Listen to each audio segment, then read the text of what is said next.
এই ক্ষেত্ৰত আপোনালোকে কেনেকৈ নিজকে সতৰ্ক কৰিব? নিজকে মানে উঠাও ঘৰৰ পৰা আৰু চাইডে চাইডে ঘৰৰ পৰা মানুহ আছে সেইবিলাক উঠাও, দেখক কি হয়। আৰু এনেকৈ ক'ৰবাত ঘূৰি ফুৰিছিল নেকি? ঘূৰি ফুৰিছে, কালি তাৰ মায়েক বেটিৰ লগত দেখা পাইছোঁ। বাহিৰত ওলাই গৈছিল? বাহিৰত আছিল, সি পেলাই গৈছিল, সিফালৰ পৰা আহিছে। আৰু দেউতাকটো কাঠমিস্ত্ৰী, দেউতা কাঠমিস্ত্ৰী কৰে। কাম কৰিব যায় নেকি? কাম কৰিব এইটোতো দেখা নাই যোৱা। তাৰ মাক বাহিৰত ওলাই গৈছে? কালি দেখা পাইছোঁ, বেটিৰ লগত দেখা পাইছোঁ। তাৰমানে তাৰ মাৰ সংস্পৰ্শত আৰু বহুত আহিব পাৰে? আহিব পাৰে। তাৰ মায়ে বেটিৰ লগত ঘূৰে, তাৰ বেটি বেলেগৰ লগত ঘূৰা ফুৰা কৰে। বেটিৰ ঘৰ আছে। তাৰমানে হোম কোৱাৰেণ্টাইন সম্পূৰ্ণভাৱে কৰা নাই, মানি লোৱা নাই মানে? লোৱা নাই। ঈদেৰ দিনে ঈদেৰ সন্ধ্যাবেলা আহিছে, ৰাত্ৰি ৰয়েছে, 3টা ৰয়েছে, ভাটিবেলা লৈ আহিছে। আচ্ছা, মানুহবিলাকে তো ঘুৰছে নাকি? নাই ঘূৰে, মই তো দেখা নাই পাম। আহিতো ঘৰৰ মানুহৰ লগতে আছিল? ঘৰৰ মানুহ, ঘৰৰ মানুহখিনিতো ওলাইছিল বাহিৰত? ঘৰৰ মানুহখিনি ওলাইছে, তো মোৰ মতে মই ধান্দাত এনে ঘৰৰ মানুহখিনি ক'ৰবাত এনে কামে ঠামে যায় বচোন? কাম হয়তো মিস্ত্ৰি কাম কৰে।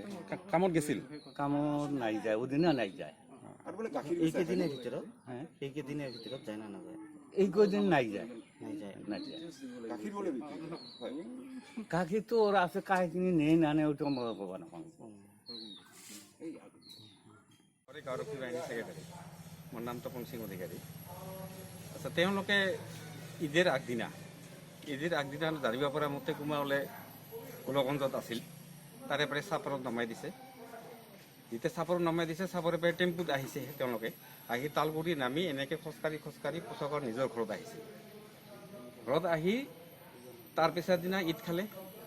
লগতে ঈদ খোৱাৰ পিছত ইফাল সিফাল নিজৰ ওচৰ চুবুৰীয়া চাৰিওফালে জানিব পৰা মতে ঘূৰি ফুৰিছিল। কিন্তু ল'ৰাটো জানিব পৰা মতে নামটো আছিল লতিফ আহমেদ।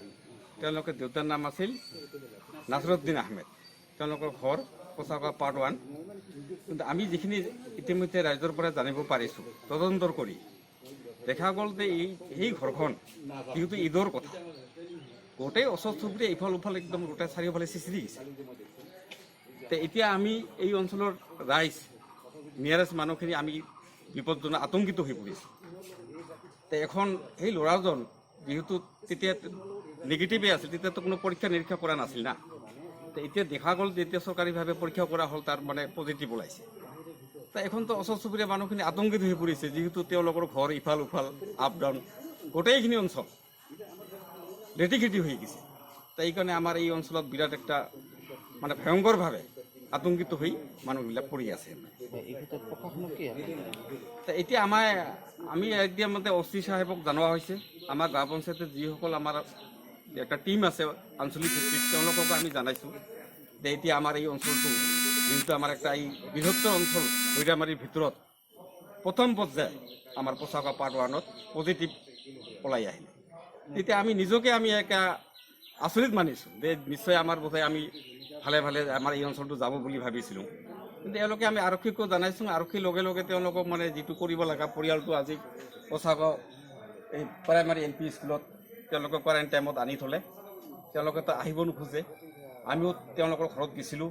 তেতিয়া তেওঁলোকৰ পৰিয়ালটোৱে ক'লে যে আমাৰ গৰু ছাগলীবিলাক কোনে চাব, আমাৰ বাৰীখন কোনে ৰক্ষা কৰিব, এই ধৰণে বিভিন্ন কথা। তথাপিও আমি আৰক্ষী বাহিনী হিচাপে আমাৰ আশা আছিল, আমাৰ টিমটো আছিল, আমি গোটেইখিনি যাই তেওঁলোকক বুজাই দিছোঁ যে এইটো চৰকাৰে নিৰ্দেশ, আইন, আপোনালোকে তাত যাব লাগিব, গাড়ীত উঠিব লাগিব। 108 চৰকাৰে পঠাই দিছে। তেওঁলোকক ৰখাৰ কাৰণে যিখিনি ফেচিলিটি সুবিধা এইখিনি ইতিমধ্যে দিছে। আৰু আমি জানিব পৰা মতে আৰু এইখিনিয়ে মোৰ ক'ব লগা। এম্বুলেন্সে আপোনাক দিয়ে থৈ আহিব। হয়তো ছাৰে দেখোন কৈ গ'ল যে যাব নালাগে, তুমি ঘৰতে থাকি বেলেগত। নাই, কোন ছাৰে গ'ল? এই এতিয়া আহিয়ে গ'ল ছাৰটো। কোন ছাৰ? বৈঠামাৰী কোন ছাৰ? এইটোতো মই নাম নাজানো, নামটো সোধা নাই। আমাক পঠাই দিছে। আমি নিবা আহিছোঁ। গভৰ্ণমেণ্ট গাড়ী আহিছে, তাতে ৰাখিব চেণ্টাৰত। কাপোৰ কানিলে গোটেই থোৱা আপুনি।